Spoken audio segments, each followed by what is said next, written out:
Selamat datang di channel Guru Bahasa, channel pendidikan dan edukasi.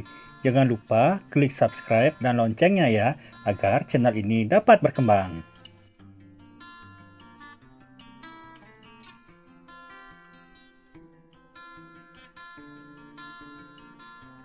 Kalian pasti pernah membaca teks tentang suatu fenomena, baik fenomena alam seperti longsor dan pelangi, fenomena sosial seperti demo dan kepadatan penduduk, atau fenomena budaya seperti wayang dan batik.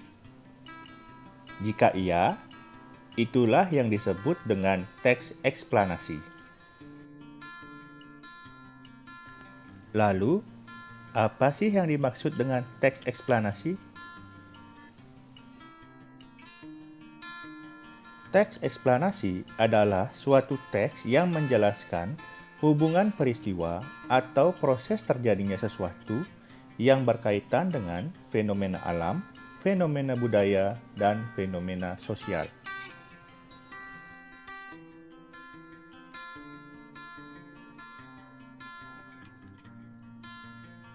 Adapun ciri-ciri dari teks eksplanasi adalah yang pertama, mengusung sebuah topik berkaitan dengan suatu fenomena, baik alam, sosial, maupun budaya.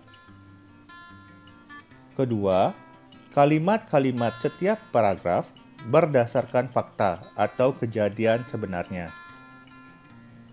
Ketiga, fakta dirangkai dengan pola kronologis atau urutan waktu, ataupun pola kausalitas urutan sebab akibat.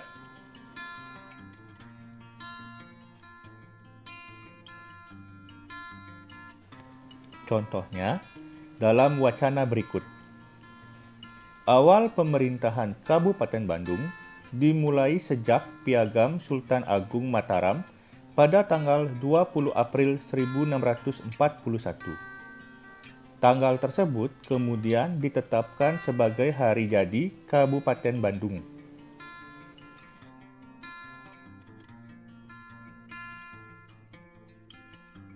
Dalam wacana di atas, topik yang diangkat adalah mengenai fenomena sosial, tentang sejarah perkembangan sebuah kabupaten. Wacana tersebut juga didasarkan pada fakta-fakta mengenai sejarah perkembangan dari Kabupaten Bandung.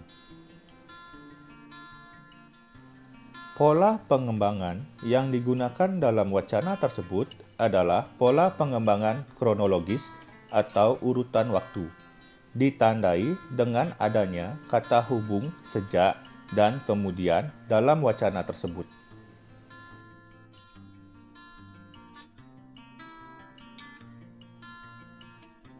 Selanjutnya, hal yang akan kita bahas adalah meringkas teks eksplanasi.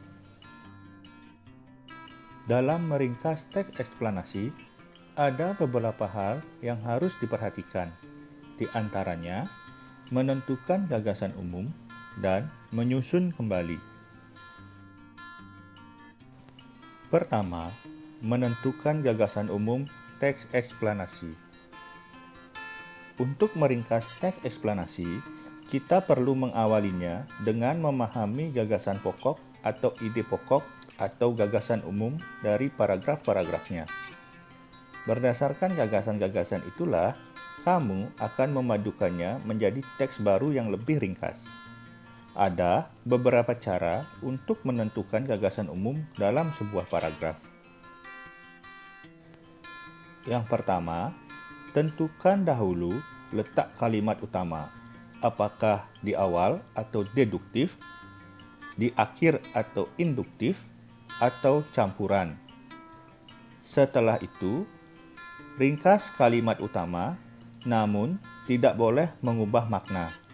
Contoh, sejak masa dahulu, para ahli bintang atau astronom mempelajari bintang-bintang di langit malam. Itu adalah kalimat utama. Bisa diringkas menjadi para ahli bintang atau astronom mempelajari bintang-bintang di langit malam. Tulis gagasan umum seperti kalimat utama, karena bila diringkas, kalimat tersebut akan berubah makna. Contoh, beberapa roket ruang angkasa menggunakan bahan padat untuk mendorong dan menekannya ke depan. Kalimat utama tersebut tidak bisa diringkas, karena apabila diringkas akan menimbulkan makna baru. Berikutnya, menyusun kembali. Apabila gagasan umum setiap paragraf telah ditentukan, maka susun gagasan-gagasan tersebut menjadi sebuah teks. Bisa langsung dipadukan atau diceritakan kembali dengan menggunakan kata-kata sendiri.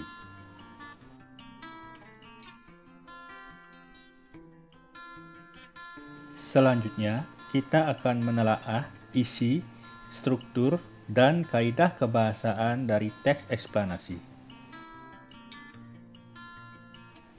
Berdasarkan isinya, tampak bahwa teks eksplanasi menjelaskan suatu proses atau berupa rangkaian suatu fenomena ataupun kejadian, baik itu yang berkaitan dengan alam, sosial, ataupun budaya.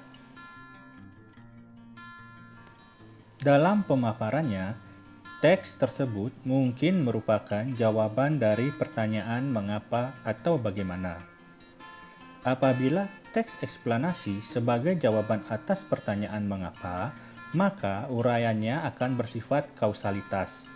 Sedangkan apabila teks eksplanasi sebagai jawaban atas pertanyaan bagaimana, maka uraiannya akan bersifat kronologis. Contohnya, fosil yang utuh dan lengkap biasanya terawetkan dalam salju atau karena termineralisasi. Fosil yang berupa jejak dapat merupakan tapak kaki, tangan, dan daun tumbuhan. Dalam cuplikan tersebut menjelaskan proses pembentukan dan pengawetan fosil. Berdasarkan pengembangannya, teks tersebut disusun dengan pola kausalitas. Hubungan antar kalimatnya menyatakan pola hubungan sebab akibat. Dengan demikian, cuplikan teks tersebut merupakan jawaban atas pertanyaan mengapa fosil itu bisa terawetkan.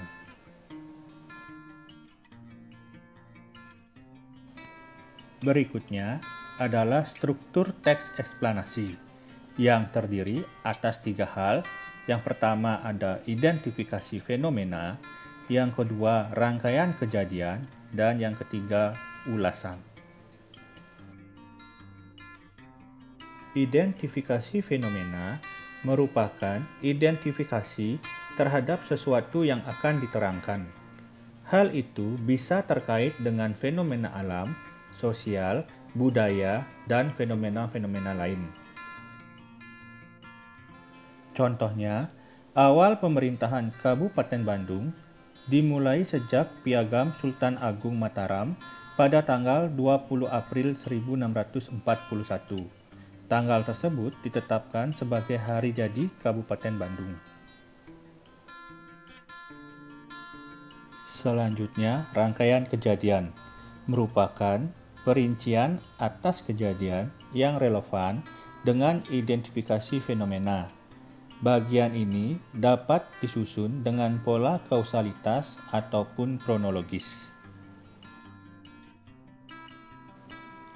Contohnya, semua produsen dapat menghasilkan makanannya sendiri sehingga disebut organisme autotrof. Sebagai produsen, tumbuhan hijau menghasilkan makanan melalui proses fotosintesis. Struktur yang terakhir adalah ulasan. Ulasan merupakan komentar atau penilaian tentang konsekuensi atas kejadian yang dipaparkan sebelumnya.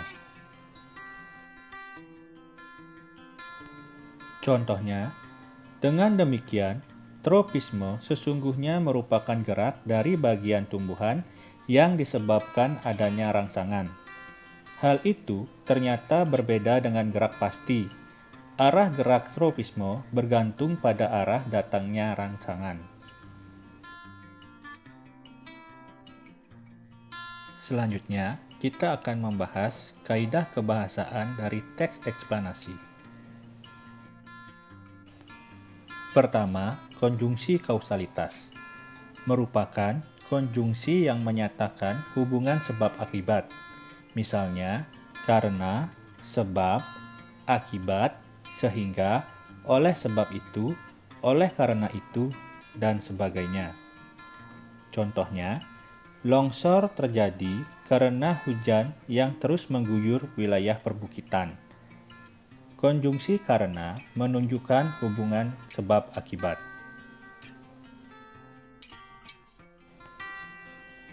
Berikutnya, konjungsi kronologis merupakan konjungsi yang menyatakan urutan waktu. Misalnya, lalu, kemudian, setelah, sebelum, akhirnya, saat, ketika, dan sebagainya. Contoh, batik menjadi warisan dunia non-benda setelah disahkan UNESCO. Konjungsi setelah menunjukkan urutan waktu. Berikutnya, kata benda merujuk fenomena merupakan kata benda yang merujuk kepada suatu fenomena atau peristiwa, bukan merujuk pada kata ganti persona seperti aku, kamu, kita, kalian. Contoh kata benda merujuk fenomena adalah banjir, longsor, gempa bumi, gerhana, kesenian daerah, budaya Bali, Kabupaten Bandung, dan sebagainya. Akhir, kata teknis. Kata teknis merupakan istilah-istilah khusus pada bidang-bidang tertentu. Contoh, pada bidang pariwisata terdapat kata teknis turis, wisatawan, pemandu wisata, rekreasi, dan wisata.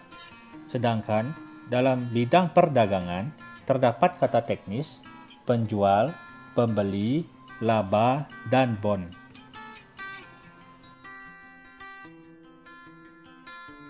Selanjutnya adalah langkah-langkah dalam menulis teks eksplanasi.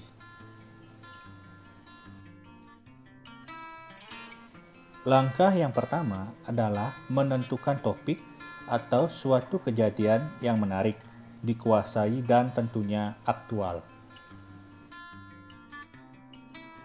Setelah menentukan topik, kemudian menyusun kerangka teks, yakni dengan mengembangkan topik utama ke dalam rincian-rincian topik yang lebih spesifik. Topik-topik ini dapat disusun dengan urutan kronologis atau kausalitas. Setelah menyusun kerangka teks, langkah selanjutnya adalah mengumpulkan bahan. Dapat berupa fakta atau pendapat para ahli terkait dengan kejadian yang dituliskan dari berbagai sumber, misalnya melalui observasi lapangan ataupun dengan studi literatur. Setelah mengumpulkan bahan, langkah terakhir adalah mengembangkan kerangka yang telah disusun menjadi teks eksplanasi yang lengkap dan utuh dengan memerhatikan struktur bakunya, seperti identifikasi fenomena atau kejadian, proses kejadian, dan ulasan. Perhatikan pula kaidah-kaidah kebahasaan yang berlaku pada teks eksplanasi. Terima kasih sudah menyaksikan video ini. Jangan lupa like, komen, dan share agar video ini lebih bermanfaat untuk kita semua. Bagi yang belum subscribe, jangan lupa subscribe untuk mendapatkan informasi dalam video-video pembelajaran berikutnya.